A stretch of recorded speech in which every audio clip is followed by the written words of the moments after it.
أعوذ بالله من الشيطان الرجيم بسم الله الرحمن الرحيم Assalamualaikum warahmatullahi wabarakatuh. Alhamdulillah wassalatu wassalamu ala Rasulillah wa ala alihi wa sahbihi wa mawalah wa la hawla wa la quwata illa billahi wa ba'du. Alhamdulillah, di pagi hari ini Allah Subhanahu wa taala masih memberikan kesempatan kepada kita. Di sini saya akan memberikan jawaban kepada beberapa pertanyaan yang ditanyakan kepada ana di sini. Di sini tertulis tentang apa pengertian daripada sakaratul maut dalam pandangan Islam.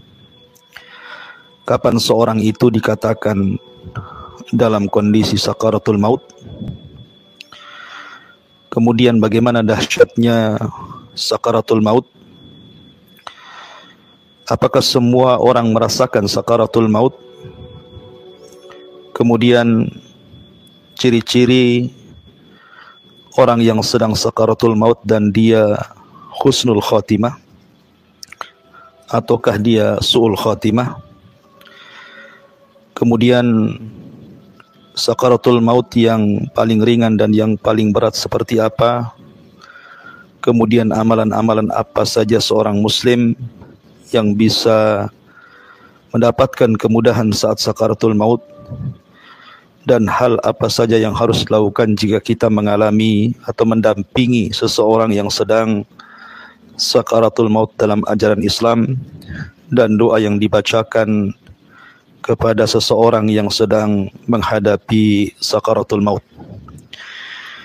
Inilah pertanyaan-pertanyaan yang mungkin nanti saya akan ringkas dalam satu jawaban, karena sebenarnya ini pembahasan yang sangat panjang, memerlukan waktu yang lama.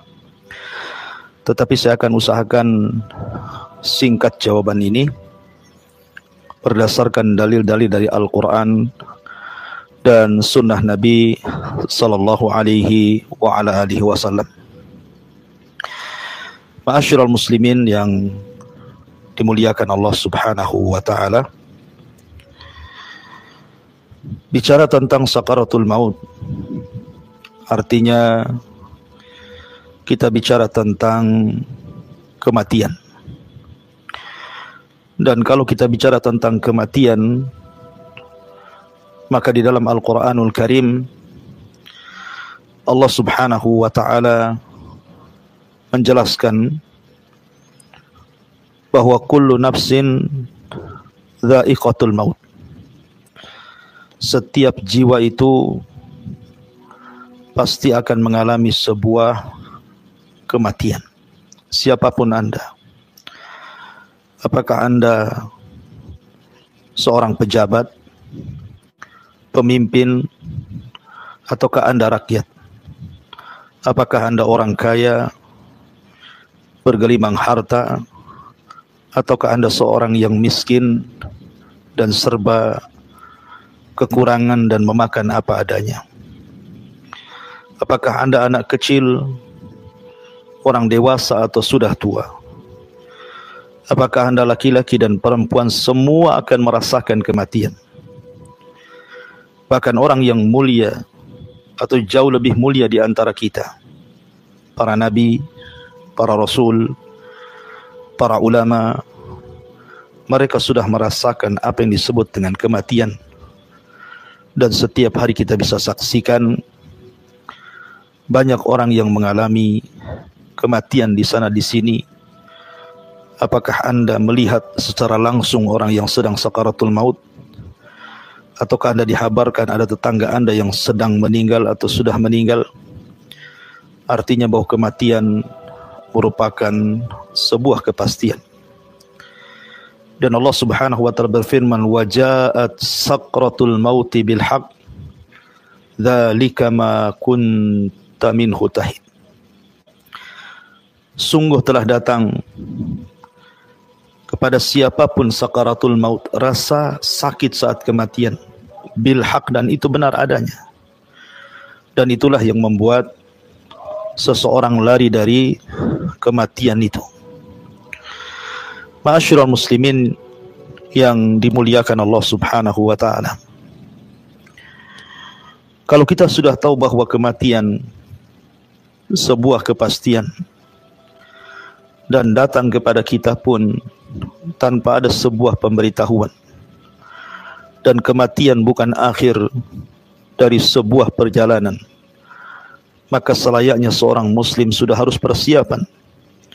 Dan Nabi SAW mengatakan, al-kayyis man dana nafsah wa amila lima ba'dal maut, bahwa orang yang cerdas adalah orang yang senantiasa introspeksi diri. Harusnya hari ini lebih baik daripada hari kemarin, bulan ini harus lebih baik daripada bulan kemarin, dan tahun ini harus jauh lebih baik dibandingkan tahun kemarin.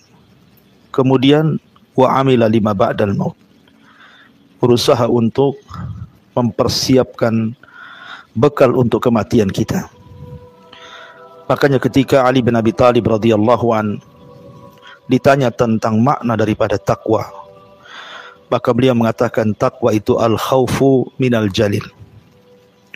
Seseorang takut kepada Allah Subhanahu wa taala. Wal amalu bitazil. Seseorang berusaha untuk mengamalkan apapun yang diperintah Allah Subhanahu wa taala. Wal qanaa'atu bil qalil. Seseorang berusaha untuk qanaa'ah, merasa cukup dari pemberian Allah Subhanahu wa taala, kecil ataupun besar. Kemudian wal isti'dad li yaumir rahil, dan berusaha untuk mempersiapkan hari di mana kita akan kembali kepada Allah Subhanahu wa taala, mempertanggungjawabkan semua apa yang sudah kita lakukan di dunia. Ma'asyiral muslimin yang dimuliakan Allah Subhanahu wa taala. Kita tahu bahwa sakaratul maut akan berbeda. Apa yang akan dialami oleh seorang mukmin dan juga apa yang akan dialami orang-orang kafir, munafik ataupun fasik.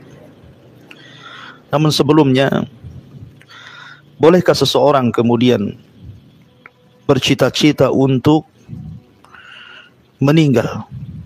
Karena ada orang-orang yang mungkin terlampau lama sakitnya sehingga terbaling berbulan-bulan, bertahun-tahun. Kemudian terkadang seseorang kemudian berangan-angan untuk meninggal jauh lebih baik dibandingkan seseorang itu harus hidup. Maka dalam sebuah hadis Nabi SAW bersabda dalam sebuah doa yang beliau selalu panjatkan, ahyini ma alimta al-hayata khairan li wa tawaffani idza alimta al-wafata khairan li, rawahu An-Nasa'i. Ya Allah, berikanlah kehidupan kepadaku jika menurutmu kehidupan itu lebih baik bagiku, tapi wafatkan diriku apabila kau tahu bahwa wafat itu jauh lebih baik dibandingkan hidupku. Kemudian dalam riwayat yang lain, Nabi SAW juga mengatakan apabila seseorang sudah tidak tahan hidup karena sebuah fitnah ataupun sakit atau apa yang menghalangi dia untuk lebih baik mati dibandingkan hidup, maka Nabi SAW mengajarkan doa, Allahumma ahyini ma kanatil hayatu khairan li wa tawaffani idza kanatil wafatu khairan li. Ya Allah, hidupkan diriku jika kehidupan itu lebih baik bagiku, dan wafatkan diriku jika wafat itu jauh lebih baik dibandingkan diriku.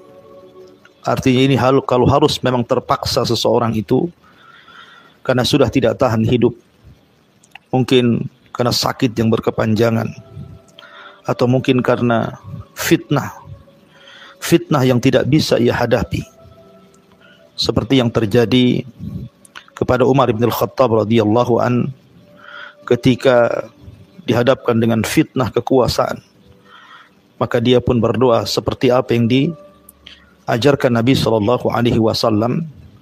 Doa seperti ini atau sesuatu yang terjadi kepada Zainab ketika dihadapkan kepadanya fitnah harta yang begitu banyak, dia takut kalau seandainya harta itu memfitnah dirinya, maka dia pun berdoa seperti doa yang diajarkan Nabi SAW. Artinya boleh seseorang berdoa agar seseorang itu diwafatkan, dan juga seseorang itu meminta agar dipanjangkan usianya kalau memang seandainya kehidupan itu lebih baik, atau kalaulah seandainya kematian itu lebih baik, sehingga berdoalah kepada Allah Subhanahu wa taala dengan doa yang diajarkan Nabi sallallahu alaihi wasallam. Ma'asyiral muslimin yang dimuliakan Allah Subhanahu wa taala. Bagi seorang mukmin, saya katakan di awal bahwa akan berbeda. Berbeda dengan perbedaan yang sangat jauh dengan kematian seorang kafir. Perhatikan ketika Allah Subhanahu wa taala mengkisahkan tentang kaum Fir'aun. Allah Subhanahu wa taala mengatakan, kam taraku min jannati wa uyun wa zuru'i wa maqamin karim wa na'matin kanu fiha fakihin kadzalika awrathnaha qauman akharin.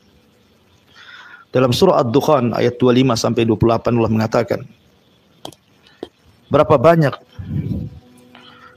mereka kaum Fir'aun dan kaumnya yang meninggalkan istana-istana dan kenikmatan-kenikmatan mata air, kemudian ladang-ladang dan tempat-tempat yang sangat mulia, dan kenikmatan yang Allah Subhanahu wa taala anugerahkan yang mereka kehendaki. Tetapi Allah Subhanahu wa taala tenggelamkan Fir'aun dan seluruh bala tentaranya. Kemudian kenikmatan dunia, kadzalika awrathnaha liqauman akharin, begitulah kami wariskan kehidupan yang mereka tinggalkan kepada kaum yang lainnya. Artinya bahwa orang-orang seperti Fir'aun dan bala tentaranya yang kufur, mereka merasa bahwa mereka tidak akan meninggal, tidak akan mati. Akan tetapi semua manusia harus mati. Semua manusia harus meninggalkan dunia. Lihat apa yang terjadi. Kemegahan dunia mereka tinggalkan. Kemegahan nikmat mereka tinggalkan, dan mereka wariskan kepada umat setelahnya. Begitulah kematian. Dan hakikat kehidupan itu at-tajmi' wa tafriq. Kita kumpulkan harta, setelah itu kita tinggalkan. Betapa banyak orang yang semasa muda dia menghabiskan waktunya hanya mencari dunia, tapi setelah tua dunia sudah diraihnya, tiba-tiba dia tinggalkan karena kematiannya. Kemana harta ini? Harta ini justru diwariskan terkadang oleh orang-orang yang tidak bermanfaat sama sekali bagi pewarisnya. Na'udzubillah. Di sini Allah Subhanahu wa taala contohkan Fir'aun. Makanya kenapa Nabi SAW mengatakan, man ahabba liqa Allah ahabballahu liqa'ah, wa man kariha liqa Allah karihallahu liqa'ah. Barang siapa yang cinta berjumpa dengan Allah, Allah cinta berjumpa dengan dia. Barang siapa yang benci berjumpa dengan Allah, maka ia akan dibenci perjumpaannya dengan Allah Subhanahu wa taala. Maknanya, siapa yang cinta berjumpa dengan Allah, karena ketika di masa kehidupan dunia dia investasikan semua kekayaannya untuk akhiratnya. Dengan hartanya dia bangun masjid supaya membangun istana di sorga. Dengan kekayaannya dia membangun sarana-sarana pendidikan dakwah. Dengan kekayaannya dia memberikan sedekah kepada fuqara wal masakin, dan juga sayang dengan anak-anak yatim, membantu keluarganya dalam rangka silaturahim, dan begitu seterusnya. Sehingga walaupun dia habiskan seluruh harta kekayaannya di dunia, tapi harapannya mendapatkan ganti yang lebih baik di akhirat. Maka orang yang seperti ini saat detik-detik sakaratul maut akan cinta berjumpa dengan Allah, dan Allah pun akan cinta berjumpa dengan dia. Tapi siapa yang kehidupan dunianya dia habiskan hanya untuk berpoya-poya, bermaksiat kepada Allah Subhanahu wa taala. Dia bangun dengan kekayaannya istana di dunia, tanah-tanah luas di dunia. Dia kumpulkan uangnya di ATM dan bank-bank yang terkadang tidak ada manfaatnya, hanya disimpan saja. Maka saat detik-detik wafatnya, dia tidak punya tabungan untuk akhiratnya. dia tidak punya istana di sorga, dia tidak punya kebun di sorga, dia tidak punya kenikmatan di sorga, maka ketika itu dia sangat membenci berjumpa dengan Allah karena harus meninggalkan kekayaannya di dunia. Maka ketika seperti itulah Allah akan benci berjumpa dengan dia. Kematian bagi seorang mukmin adalah istirahat baginya. Bagaimana Allah Subhanahu wa taala ketika berfirman di dalam Al-Qur'an, "Fama bakat alaihimus sama wal ardu wa ma kanu munzarin." Kematian Fir'aun dan bala tentaranya tidak membuat nangis langit dan bumi, dan mereka sedang menunggu apa yang mereka janjikan kepada yang Allah berikan kepada mereka, yang mereka tunggu-tunggu, berupa ditenggelamkannya mereka di Laut Merah, dan mereka tenggelam dalam kondisi kekufuran. Sebagian para ulama mengatakan seperti Imam Mujahid, "Innas sama wal arda yabkiyani 'alal mu'min." Sesungguhnya langit dan bumi itu akan menangis saat kematian seorang mukmin, sebagaimana langit dan bumi tidak akan menangis karena kematian orang kafir seperti Fir'aun dan juga bala tentaranya. Hal yang sama dikemukakan oleh Abdullah ibn Abbas radhiyallahu anhuma. Sesungguhnya langit menangis, bumi menangis karena kematian seorang mukmin. Makanya Hasan Al-Basri rahimahullahu taala mengatakan, "Al-mautu rihanatul mu'min." Bahwa kematian itu merupakan istirahat bagi seorang mukmin. Dan Al-Imam Malik Ibn Maghul telah mengatakan, "Balaghani anna awwala sururin yadkhulu 'alal mu'min al-mautu lima yara min karamatillahi wa thawabihi." Kata Malik Ibn Maghul, dia mengatakan rahimahullahu ta'ala, telah sampai kepadaku bahwa awal kebahagiaan yang masuk kepada seseorang yang beriman kepada Allah adalah kematiannya. Karena dia melihat karamah Allah, kemuliaan Allah akan diberikan kepadanya, dan pahala Allah Subhanahu wa taala juga akan diberikan kepadanya. Makanya Sufyan Ats-Tsauri rahimahullahu taala mengatakan, "Al-mautu rahatul abidin," bahwa kematian itu istirahat bagi orang-orang yang ahli beribadah kepada Allah Subhanahu wa taala. Dari sini Imam Bukhari dan Muslim meriwayatkan dari Abi Qatadah Ibn Rib'i Al-Ansari radhiyallahu an, ketika dia bersama Nabi sallallahu alaihi wasallam, kemudian marra alaihi janazah, tiba-tiba ada jenazah lewat, maka Nabi sallallahu alaihi wasallam mengatakan, mustarih minhu. Kemudian dia bertanya kepada Nabi sallallahu alaihi wasallam, "Wa mal mustarih ya Rasulullah?" Apa yang Anda maksudkan mustarih? Mustarih itu artinya istirahat. Maka kata Nabi sallallahu alaihi wasallam, "Al-'abdul mu'min mustarihun min nasabid dunya wa adhaha ila rahmatillahi." Di mana seorang mukmin akan istirahat dari lelah letihnya kehidupan dunia dan juga hal-hal yang menyakitkan di kehidupan dunia, ila rahmatillah, karena dia akan mendapatkan kasih sayang dan rahmat Allah Subhanahu wa taala. Kemudian Rasul mengatakan, "Wal abdul fajir yastarihu minhul ibad wal bilad wasyajar wad dawab." Adapun kematian orang fajir, orang fasik, orang munafik, orang kafir, maka justru yang beristirahat adalah hamba-hamba yang masih hidup. Negeri-negeri akan aman, pohon-pohon akan aman, dan binatang-binatang akan aman. Justru seluruh manusia akan senang dengan kematiannya, karena negeri-negeri akan aman dengan kematiannya. Pohon-pohon dan binatang-binatang akan merasa aman dengan kematiannya, seolah-olah mereka bersyukur dengan kematian seorang hamba yang fajir, yang fasik, yang munafik, yang kafir. Na'udzubillah min dzalik tsumma na'udzubillah. Makanya Aisyah radhiyallahu anha adalah orang yang menyaksikan bagaimana wafatnya Nabi sallallahu alaihi wasallam. Dia satu-satunya manusia di bumi yang menyaksikan bagaimana wafatnya Nabi sallallahu alaihi wasallam, karena memang wafat di hadapan dirinya. Sampai-sampai Ummul Mukminin radhiyallahu mengatakan, "Ma aghbat ahadan bihauni mautin ba'da alladhi ra'aituhu min shiddati mauti Rasulillah sallallahu alaihi wasallam." Dia mengatakan seseorang tidak mungkin mau mengalami kematian. Seseorang tidak mungkin mau mengalami kematian. Kecuali, kata Aisyah radhiyallahu anha, kecuali setelah aku melihat min syiddati mauti Rasulillah, bagaimana dahsyatnya kematian Nabi sallallahu alaihi wasallam. Artinya bahwa Aisyah radhiyallahu anha seolah-olah kalau memang kematian seperti yang dilihat oleh dirinya dari kematian Nabi Shallallahu Alaihi Wasallam yang walaupun dahsyat tapi nampak tenang, nampak senang. Tentu dia ingin meninggal seperti meninggalnya Nabi Shallallahu Alaihi Wasallam. Tapi apakah seorang Muslim sama dengan orang kafir juga akan mengalami sakaratul maut?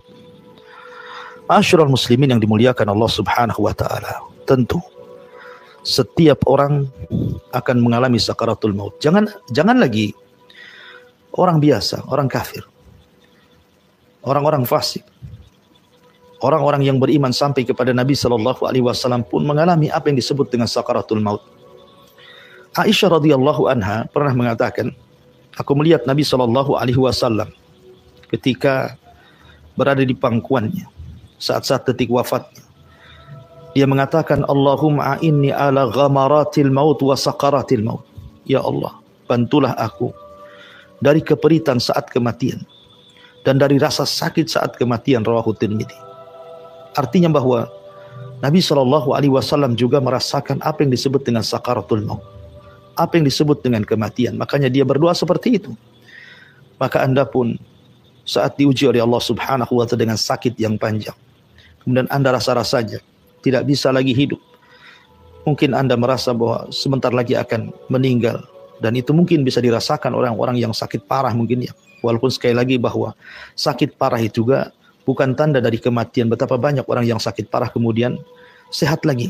Tapi umumnya orang-orang yang dalam kondisi seperti itu biasanya sudah dekat dengan kematiannya. Maka berdoalah kepada Allah Subhanahu wa taala dengan doa, Allahumma inni ala ghamaratil maut wa sakaratil maut. Ya Allah, bantulah aku untuk menghadapi rasa sakit kematian, rasa keperitan saat kematian.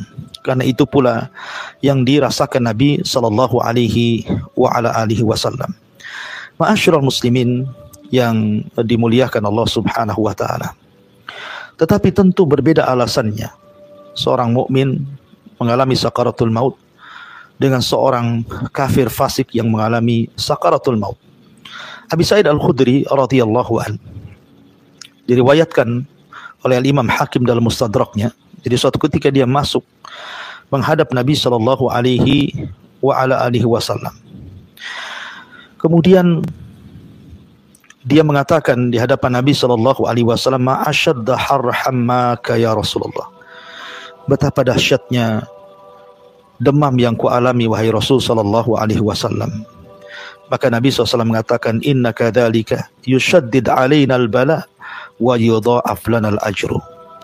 Dia mengatakan, sesungguhnya demikianlah bala, ujian sangat berat kepada kami para nabi, tetapi itu semua agar Allah Subhanahu wa taala melipat gandakan pahala untukku. Maknanya bahwa seorang mukmin apabila mengalami rasa sakit saat kematian, ketahuilah rasa sakit itu akhir dari penderitaan dan boleh juga akhir daripada pengguguran dosa yang pernah dia lakukan selama kehidupannya.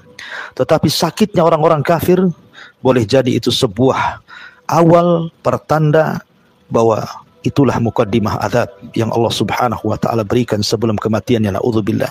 Sebelum di sana ada azab kubur, sebelum di sana ada azabul akbar, neraka jahanam, naudzubillah min dzalik.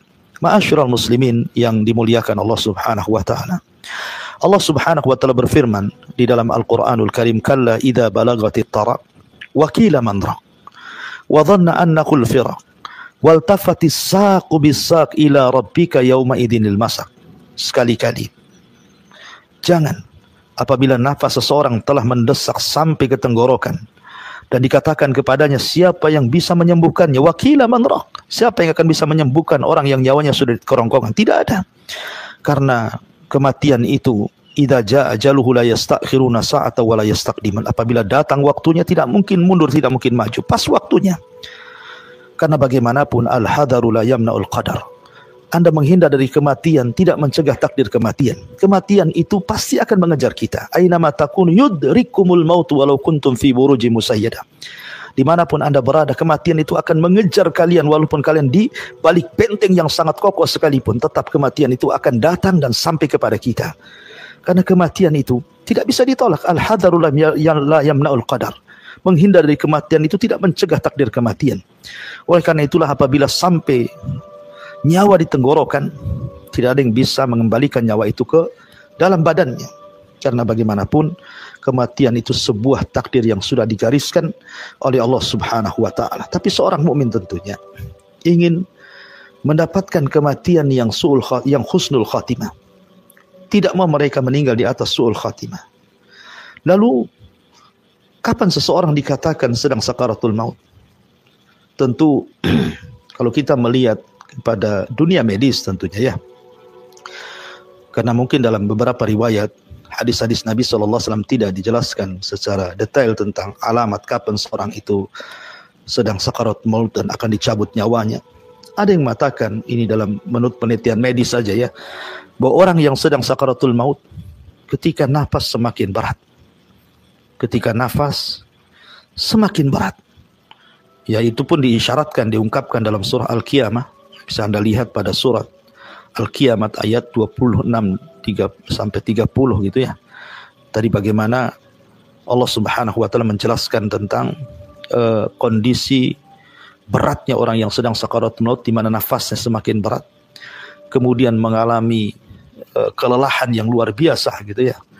Kelelahan yang luar biasa sebagaimana hadis Nabi Aisyah radhiyallahu anha menceritakan bagaimana lemahnya Nabi SAW saat sakaratul maut. Kemudian terkadang ada tanda berupa keringat di dahi. Berdasarkan hadis Ibn Buraidah dari bapaknya menceritakan bagaimana Nabi SAW mengatakan mautul mu'min bi araqil jabin. Terkadang dilihat dari tanda-tandanya ada keringat di dahinya. Ataupun ada beberapa tanda yang lainnya ya, yang juga oleh ahli medis mungkin dijelaskan juga kan, seperti rasa dingin yang dirasakan mulai dari kaki ya, kemudian jari jemari dan begitu seterusnya gitu ya. Atau terkadang dia merasa tidak betah di dalam tempat tidurnya, kalau dia sakit rasa-rasanya ingin pergi kemana, dia berteriak-teriak, naudzubillah gitu ya. Tapi yang jelas bahwa yang merasakan dekatnya kematian adalah orang yang akan meninggal. Kita orang hidup tidak bisa melihat secara zahir orang ini akan mati atau tidak gitu, kecuali setelah nafasnya dicabut. Karena juga kematian itu rahasia Allah Subhanahu wa taala. Medis ini hanya meneliti saja ya.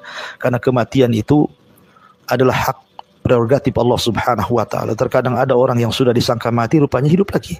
Ya, itu kuasa Allah Subhanahu wa taala, bukan kuasa dokter atau kuasa siapapun. Karena sekali lagi kematian itu rahasia Allah Subhanahu wa taala yang Allah rahasiakan kepada hamba-hambanya. Kita ini hanya berdoa kepada Allah Subhanahu wa taala, semoga Allah Subhanahu wa taala memberikan usia yang panjang, tetapi Allah berkahi usia kita. Kalaupun memang Allah Subhanahu wa taala takdirkan dengan kematian kita, tentu kita hanya mengharap kita ini meninggal dalam posisi husnul khatimah. Lalu apa tanda-tandanya seseorang itu meninggal dalam husnul khatimah? Ada yang mengatakan bahwa apabila seseorang itu di atas ibadah, di atas ketaatan kepada Allah Azza wa Jalla dan terus berdoa kepada Allah agar dia diwafatkan dalam kondisi husnul khatimah, terkadang Allah Subhanahu wa taala wafatkan dia meninggal pada hari Jumat. Berdasarkan hadis Nabi sallallahu alaihi wasallam min Muslim, yamutu yaumal jum'ah aw lailatal jum'ah illa waqahu Allahu fitnatal qabri. Tidakkah seorang mukmin meninggal di hari Jumat atau pada malam hari Jumat kecuali Allah Subhanahu wa taala akan menjaganya dari fitnah kubur. Kemudian yang kedua, meninggal karena penyakit yang berhubungan dengan perut. Nabi sallallahu alaihi wasallam mengatakan man mata fil batni fahuwa syahid. Barang siapa yang mati karena sakit perut, maka dia dikategorikan syahid. Atau meninggal karena tenggelam. Karena Rasul mengatakan asyuhadahu khamsah, bahwa orang-orang yang mati syahid itu ada 5 kelompok. Al-mat'un, kemudian wal mabtun, kemudian wal gharaqu wa sahibul hadmi wasyahidu fi sabilillah. Kata Nabi SAW, orang yang mati syahid itu ada 5. Orang yang meninggal karena penyakit taun, sakit perut, tenggelam, atau orang yang kejatuhan bangunan atau reruntuhan, atau yang meninggal di jalan Allah Subhanahu wa taala. Dan juga banyak lagi di antaranya tanda-tanda orang yang husnul khotimah, meninggal saat ibadah, meninggal di tempat-tempat ibadah, meninggal di waktu-waktu terbaik, dan begitu seterusnya. Ma'asyiral muslimin yang dimuliakan Allah Subhanahu wa taala. Lalu apa yang harus kita lakukan apabila menghadapi orang yang sedang sakaratul maut, minimalnya untuk meringankan orang yang sedang sakaratul maut itu? Yang pertama, talkinlah dia dengan kalimat la ilaha illallah. Talkinkan dia dengan kalimat la ilaha illallah. Dan tidak ada kalimat yang mudah diucapkan orang sedang sakaratul maut melebihi la ilaha illallah. La ilaha illallah. Tidak akan bisa kalimat yang susah diucapkan, tapi kalimat ini bisa diucapkan. Aneh, bin ajaib. Ya, karena ini wahyu dari Allah Subhanahu wa taala, laqinu mautakum bila ilaha illallah. Ejahkan orang yang sedang mati kalian dengan la ilaha illallah. Ejahkan, ya. Karena hanya kalimat ini yang bisa diucapkan orang yang sedang sakaratul maut. Karena la ilaha illallah semua menggunakan huruf jaufi, huruf dalam, sehingga mudah diucapkan orang-orang yang sedang sakaratul maut. Dan Rasul mengatakan, man kana akhiru kalamihi la ilaha illallah dakhalal jannah. Barang siapa yang akhir ucapannya la ilaha illallah, maka dipastikan dia masuk surga. Karena la ilaha illallah adalah miftahul jannah, kuncinya surga. Maka talkinkan dengan kalimat la ilaha illallah. Yang kedua, bacakan surah Yasin saat detik sakaratul maut. Tentu bagi sebagian ulama yang mensahihkan tentang hadis-hadis yang membacakan surah Yasin, tapi yang melemahkan tidak perlu. Nabi SAW mengatakan, Iqra'u Yasin ala mautikum. Bacakan Yasin kepada orang yang sedang sakaratul maut di antara kalian. Kata ulama fikih, sebab seseorang membacakan surah Yasin saat kematian, saat detik-detik sakaratul maut adalah mampu meringankan kematiannya, dan mampu meringankan ruhnya dicabut. Kenapa diantaranya? Karena surah Yasin terkandung padanya isi tauhid. Dijelaskan dalam surah Yasin itu bagaimana tentang tauhid, kemudian al-ma'ad, bagaimana kehidupan setelah kematian, kemudian juga busyra bil jannah, bagaimana dalam surah Yasin itu juga ada terkandung memberikan kabar gembira dengan sorga. Dan juga bagi orang yang mati di atas tauhid, seperti Allah mengatakan, qila dkhulil jannah qala ya laita qaumi ya'lamun bima ghafara li rabbi wa ja'alani minal mukramin. Ketika Allah menceritakan dalam surah Yasin tentang kisah ashabu Yasin, ya, yang membela para nabinya, kemudian dia harus dirajam oleh kaumnya. Saat detik wafatnya dia dikatakan qila dkhulil jannah, masuklah ke dalam surga. Artinya bagi yang mensahihkan hadis ini, silakan baca saat sakaratul maut, ya, supaya mudah ruhnya itu keluar. Tapi bagi yang melemahkan hadis ini, ya cukup mentalkinkan dengan kalimat la ilaha illallah. Ma'asyiral muslimin yang dimuliakan Allah Subhanahu wa taala. Adapun bagi orang yang sakaratul maut sendiri, ya, sebelum dia memarah gitu kan, kalau dia masih bisa mengucapkan kalimat, masih bisa bicara, maka perbanyaklah doa yang diajarkan Nabi sallallahu alaihi wasallam. Allahumma inni ala ghamaratil maut wa sakaratil maut. Ya Allah, mudahkan aku untuk menghadapi keperitan saat sakaratul maut dan sakit yang dihadapi saat sakaratul maut. Dan teruslah jangan lupa basahi lisan kita dengan zikrullah, syukur-syukur membaca Al-Quran. Karena ada satu kisah seorang anak muda yang sangat cinta dengan Al-Quran. Oleh salah seorang syekh diceritakan ketika dia mentalkin orang yang anak muda yang sangat cinta dengan Al-Quran, maka kalimat yang diulang-ulang oleh orang ini adalah suratul Najm. Wan najmi idza hawa ma dhalla sahibukum wa ma baghawa wa ma yantiqu anil hawa in huwa illa wahyun yuha. Ketika sampai kepada ayat wa ma yantiqu anil hawa in huwa illa wahyun yuha, dia pun kemudian meninggal dunia. Artinya bahwa biasakan berzikir, biasakan membaca Quran bagi Anda yang sudah sakit parah, supaya Allah Subhanahu wa taala wafatkan dalam kondisi seperti itu. Walaupun ulama mengatakan bahwa kematian seseorang itu disesuaikan dengan kebiasaan hidupnya. Kalau hidupnya biasa bermaksiat, maka dia akan meninggal sesuai dengan kebiasaannya di atas maksiat. Kalau hidupnya dia senantiasa beribadah kepada Allah Azza wa Jalla, maka dia akan diwafatkan seperti itu, di atas ibadah kepada Allah Subhanahu wa taala. Ma'asyiral muslimin yang dimuliakan Allah Subhanahu wa taala. Ada gambaran dari sebuah hadis. Hadis ini dari Bara bin Azib radhiyallahu an. Di mana Bara bin Azib ini menceritakan bagaimana Nabi sallallahu alaihi wasallam ketika menguburkan jenazah sementara liang lahat belum digali, maka Nabi sallallahu alaihi wasallam ketika itu bercerita di hadapan para sahabatnya tentang ruhnya seorang mukmin dan ruhnya orang kafir. Kata Nabi sallallahu alaihi wasallam, ruhnya seorang mukmin apabila meninggal dunia, maka datanglah malaikat membawa kain kafan dari sorga, hanut minyak wangi dari sorga, kemudian ruh itu dibawa ke langit. Maka harumnya semerbak ke langit. Kemudian para malaikat bertanya di langit, ruhnya siapa ini? Ruhnya siapa ini? Maka orang ini, malaikat yang membawa ruh ini mengatakan, Fulan bin Fulan, Fulan bin Fulan, mengambil nama terbaik bagi orang yang meninggal ini. Kemudian pintu langit pertama dibuka, kedua, ketiga, sampai ketujuh. Akhirnya ruhnya dihadapkan kepada Allah Subhanahu wa ta'ala. Dan Allah Subhanahu wa ta'ala katakan, letakkan kembali ruhnya di dalam jasadnya, tetapi amalannya angkat ke Illiyin, di tempat yang paling tinggi di surga. Akhirnya ruh ini dikembalikan kepada jasadnya. Kemudian ketika sampai di jasadnya, maka datanglah dua malaikat Munkar dan Nakir bertanya siapa Rabbnya, siapa nabinya, apa agamanya. Tapi karena dia seorang yang beriman, Allah katakan yusabbitullahu alladhina amanu bil qauli tsabit fil hayati dunya wal akhirah. Orang-orang yang beriman mantap jawabannya, sehingga dia akan bisa menjawab semua pertanyaan Munkar dan Nakir yang disebut dengan fitnah kubur. Apabila sudah dijawab dengan benar, maka Allah Subhanahu wa taala akan mengatakan an sadaqa abdi, hambaku telah benar. Bentangkan pintu dari sorga, hantarkan makanan, pakaian dari sorga. Kemudian tiba-tiba datang orang yang tampan, yang baik, mengajak bicara sampai tak sadar. Kemudian kiamat sudah hampir dibangkitkan. Maka dia pun mengatakan, siapa kamu? Baik sekali kau menemani diriku. Siapa kamu sebenarnya? Maka dia mengatakan, ana amaluka saleh, saya amalmu yang saleh. Tapi kalau orang kafir sebaliknya, menakutkan luar biasa. Ya. Tetapi saat detik-detik sakaratul maut, seorang mukmin akan dicabut pelan-pelan ruhnya. Dimulai daripada ujung jari kaki, jari tangan, sampai kemudian di tenggorokan. Dan ruh itu seperti tetesan air terakhir yang keluar dari mulut teko, di mana tenang begitu, kemudian dicabut dengan dihabarkan di telinganya, alla takhafu wa la tahzanu wa abshiru bil jannati allati kuntum tu'adun. Dan malaikat maut mengatakan, ya ayyatuhan nafsul mutmainnah irji'i ila rabbiki radiyatan mardiyah fadkhuli fi ibadi wadkhuli jannati. Maka malaikat yang membisikkan di telinganya mengatakan, jangan takut, jangan sedih, sorga sudah menantimu. Dan malaikat maut mengatakan, wahai jiwa yang baik, jiwa yang tenang, keluar kepada keridhaan Allah Subhanahu wa ta'ala. Maka jiwa itu akan tenang keluar. Kemudian setelah di tangan malaikat maut diserahkan kepada Rasulul Maut, kemudian dikasih kain kafan, minyak wangi, kemudian diterbangkan ke langit. Itulah indahnya ruhnya seorang mukmin. Tapi ruhnya orang kafir, na'udzubillah, tsumma na'udzubillah. Maka kita hanya bisa berdoa kepada Allah Subhanahu wa ta'ala agar kita diwafatkan dalam kondisi husnul khatimah.